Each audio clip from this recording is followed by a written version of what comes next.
So Games Workshop has put a lot of the original Stormcast Eternals on ice, and in this video I'm going to do the same by painting up my collection of original Stormcast Eternals in an awesome ice scheme. So in case you've been living under a rock, recently Games Workshop sent out their assassins and destroyed a huge amount of the Stormcast Eternal range. They basically took a load of those older models and jettisoned them into the warp. They're gone now, or they will be gone. They will be supported through to next year in Age of Sigmar, and you can also play on other games, but there's a massive outcry, and I completely get it. I understand why people are upset by this.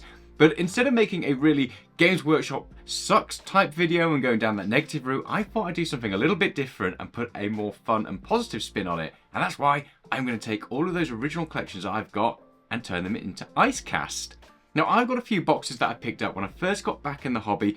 I managed to get a few eBay wins where I won these big boxes of Stormcast Eternals that were part of a starter set. I also got a Christmas box set that someone bought me as well. I've never really done anything with them. And, you know, why not take the opportunity when they announce that I'm not going to be allowed to use these models anymore and do something with them, because that makes so much sense. I also figured loads of people would be probably starting to offload these for pretty cheap, so I might be able to get my hands on more and expand this army. But yeah, I am going to try and do something fun with these and turn them into some Ice Elemental Stormcasts. So, here we go. Now, this will be one of the first videos where I've literally walked through this process right from the start through to the finish, experimenting. So there will be a couple of mistakes to make through this, but hopefully you guys can follow along if you like the paint scheme and just enjoy the process. Let me know your thoughts in the comments below, because I really appreciate knowing if you guys enjoy this type of video. Okay, so I've got two paint schemes in mind for this. The first one was that I was going to just rattle can them all silver and go over with some contrast paint, and I thought, oh, I could go with this Pilar Glacier. I've done that in the past with all the Stormcast that I've done, and I really like the look of it, but it always pulls off a magical armor look. It's kind of what I'm going for, but not quite. So then I figured, why not try airbrushing them instead? So I could do them all black first, and just get them all prime black, and then hit them with a dark blue all over, and then a much lighter blue, and then go back in with a dry brush of white to really pick it out and make it look like ice. I think I'm going to go with the airbrush, but I'm actually going to do something I normally don't do and do a test paint job first, because it could go either way. I think the airbrush is going to make it look better. If I wanted to go for magical armor and make it look like it was, I don't know, dyed or something like that, then I think going with the rattle can would be better, and doing it silver than dry brushing silver as well. But because I want to make it look like ice and I want to make it look cold, I'm going to just have to paint in all those details. So just get on with that and yeah, see how that turns out. Okay, so that is all done, and I really, really like it so far. I'm glad I went with this. Next, I am going to basically go back in there with a dry brush of really bright white and hopefully pick out a lot of those details and make them look really, really icy. Then I'm going to go back in there and do a glaze of Pilar Glacier contrast paint, because this is already a really, really thin paint, and that'll help to kind of just add back in some of those details, add some shade. And then we'll go from there. The problem I can see with these is that it can be really hard to distinguish between what needs some extra pop and colour, because at first I thought maybe all the weapons could be really bright red, so all their bodies were really cold and absorbing it, and they only had heat in I don't know, the killing bits. But I don't think that will work, so I'm going to have to see what it looks like after I've done all the icy bits, and then see if it needs anything more, because otherwise they're all just going to be this big block of ice, which is fun, that's what I'm going for. But I'm not too sure how it's going to look and whether or not anything's actually going to stand out, or if it's all just going to be this big blob of icy colour on the table. So I guess we'll find out after I do this test bit. Wish me luck. So I've just used the Liquitex ink on this just to add some highlights in there. I used my wet palette and thinned it down a little bit as well, just so it didn't go too bright. And my thoughts are, next I am going to go back in with this Pilar Glacier contrast paint and just slosh that all over. I'm not going to thin this one down, I'm just going to kind of pop it all over and kind of bring all those colours together, and then I'm going to go back in with a darker either contrast paint or speed paint and thin that down probably to about 50-50 mix and pin wash it into a lot of the areas here. I really like the way this is looking already, but it does need just that little bit more contrast to help it pop, because at the moment it looks really, really cold, which is what I'm going for, but I want some of the stuff to really just stand out there. So if I can pin wash some bits in there after going over with the Pilar Glacier, it should be pretty much good to go. Once I've done that, I'll go back in there with the Liquitex ink and I'll pick out all those top areas and surfaces that I really, really want to make look extremely cold. And then I'll kind of figure out what to do next. Okay, I am really happy with the way these are looking so far. I'm actually just going to do a second coat of Pilar Glacier, but I'm just going to be a little bit more picky about where I put the bits on there. Actually, it's quite a nice blend. It's a deep enough blue, but it still looks really shiny and bright, so I'm really, really liking it. I've definitely hit the issue that if you had a block of these on the table, they would all just look like a big thing of ice, which is kind of what I'm going for, but it needs something to make them stand out.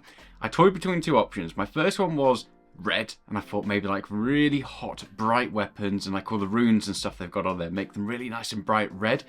But I just think when you look at it on the table again, it's going to be a bit conflicting. Like you've got all this bright red heat and this really cold, cold ice, which is nice for a contrast, but I don't think it will necessarily work. So I'm going to go with green, because I figured that can still look really nice and cold. It'll be nice and complementary with this blue that I've gone for. And it also looks magical, so it looks like maybe that's the, I don't know, warp magic running through them to keep them sustained and stuff like that. So maybe the weapon will have some nice bright greens on there and all like the runes and I guess all the scrolls and stuff like that.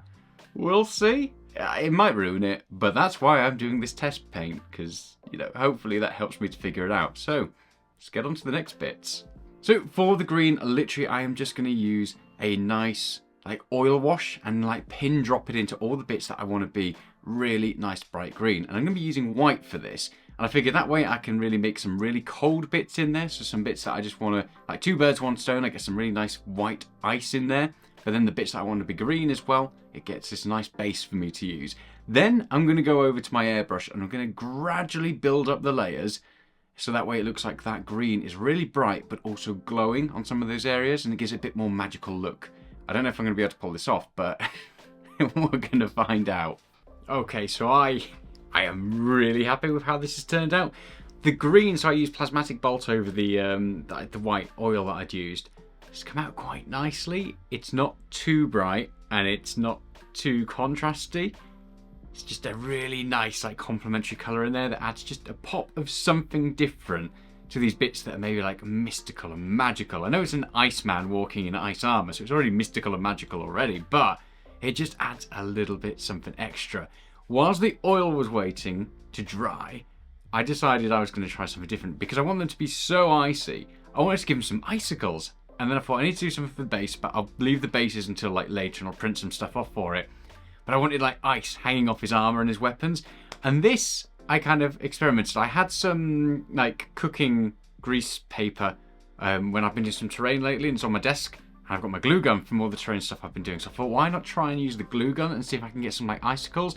So I basically put these tiny bits of glue on the paper and slid it, and then like pulled them up and then like cut them into shape as them like where I needed to. So like a flat bit on one end and then a pointy bit on the other, and start sticking them on the armor. So like on his pauldron there, on the end of the hammer. I think it looks great. And then once I'd done that and let that dry, I just went back in there and did some like white highlights. And then I went a little bit mad with the snow.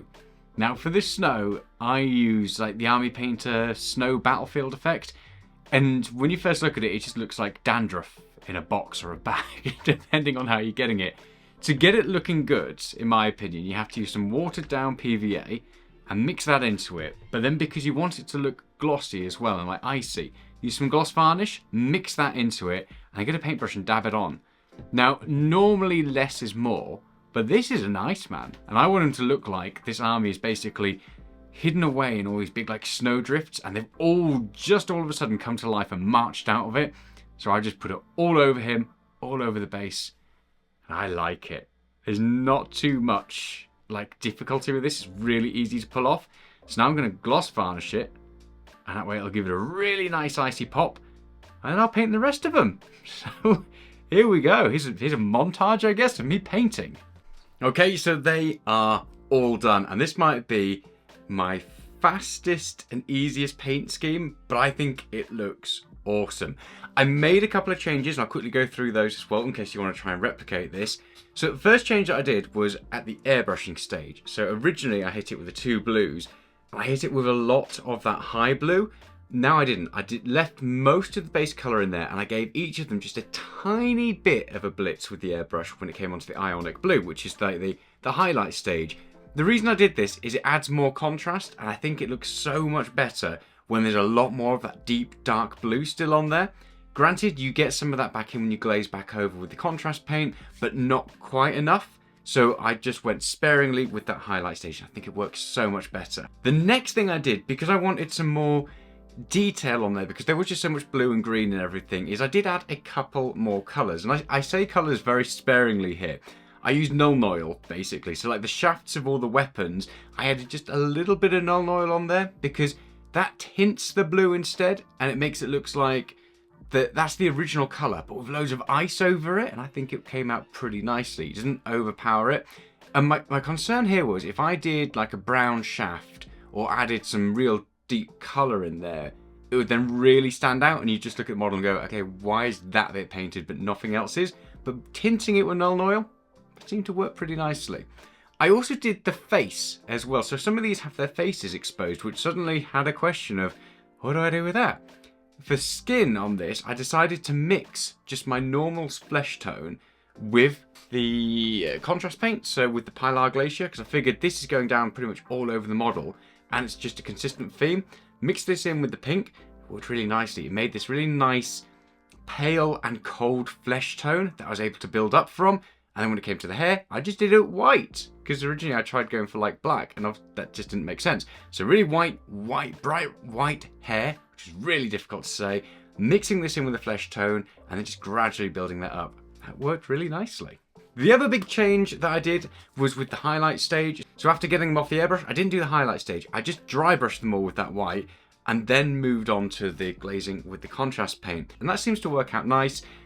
It cuts out one of those stages, makes it really fast and efficient. Basically, you get enough of that first highlight with the dry brush and white that you don't need to go to the brush. And the final thing that I did is I didn't use gloss varnish. So with the first one that I did, I used loads of gloss varnish. And at first I was like, oh, this looks great. But when it dried, it looked like a toy. It kind of looked icy, but it really didn't make sense. So instead, I hit it all with a satin varnish instead.